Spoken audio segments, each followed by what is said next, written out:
एक बच्चे को आम का पेड़ बहुत पसंद था। जब भी उसे फुर्सत मिलती वो उस पेड़ के पास पहुंच जाता, पेड़ के ऊपर चढ़ता, आम खाता, खेलता और थक जाने पर उसी की छाया में सो जाता। बच्चे और आम के पेड़ के बीच एक अनोखा रिश्ता बन गया। बच्चा जैसे जैसे बड़ा होता गया वैसे वैसे उसने पेड़ के पास आना कम कर दिया।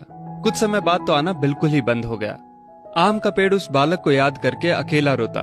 एक दिन अचानक पेड़ ने उस बच्चे को अपनी तरफ आते देखा और पास आने पर कहा, तू कहाँ चला गया था? मैं रोज तुम्हें याद किया करता था। चलो आज फिर से दोनों खेलते हैं। बच्चे ने आम के पेड़ से कहा, अब मेरी खेलने की उम्र नहीं है, मुझे पढ़ना है, लेकिन मेरे पास फीस भरने के पैसे नहीं हैं। पेड़ ने कहा, तू मेरे आम लेकर बाजार में बेच दे, इससे जो पैसे मिलेंगे उससे अपनी फीस भर देना। बच्चे ने आम के पेड़ से सारे आम तोड़ लिए और उन सब आमों को लेकर वहां से चला गया। उसके बाद वो फिर कभी दिखाई नहीं दिया।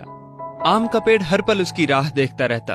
एक दिन वो फिर आया और कहने लगा, अब मुझे नौकरी मिल गई है, मेरी शादी हो चुकी है, मुझे मेरा अपना घर बनाना है, लेकिन इसके लिए मेरे पास अब पैसे नहीं हैं। आम के पेड़ ने कहा, तू मेरी सभी डालियों को काट कर ले जा, उससे अपना घर बना ले।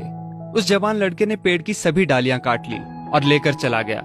आम के पेड़ के पास अब कुछ नहीं था, वो बिल्कुल बंजर हो गया था, कोई उसे देखता भी नहीं था।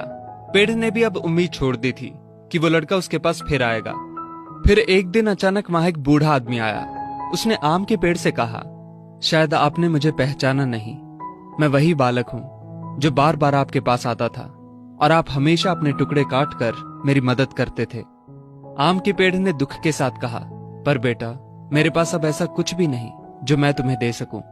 वृद्ध ने आंखों में आंसू लिए कहा, आज मैं आपसे कुछ लेने नहीं आया हूं, बल्कि मुझे आपके साथ जी भर के खेलना है, आपकी गोद में सिर रखकर सो जाना है। इतना कहकर वो आम के पेड़ से लिपट गया और आम के पेड़ की सूखी हुई डाली फिर से अंकुरित हो उठी। दोस्तों, वो आम का पेड़ और कोई नहीं बल्कि हमारे माता पिता हैं। हम जब छोटे थे तो हमें उनके साथ खेलना अच्छा लगता था, लेकिन जैसे जैसे हम बड़े होते चले गए उनसे दूर होते गए। पास भी तब आए जब कोई जरूरत पड़ी या कोई समस्या आन खड़ी हुई। आज कई माँ बाप उस बंजर पेड़ की तरह अपने बच्चों की राह देख रहे हैं, जाकर उनसे लिपटें, उनके गले लग जाएं। फिर देखना वृद्ध अवस्था में उनका जीवन फिर से अंकुरित हो उठेगा। किसी कवि ने क्या खूब कहा है, बड़े बुजुर्गों की उंगलियों में कोई ताकत तो ना थी, मगर जब मेरा सिर झुका तो सिर पर रखे कांपते हाथों ने जमाने भर की दौलत दे दी। दोस्तों, इस वीडियो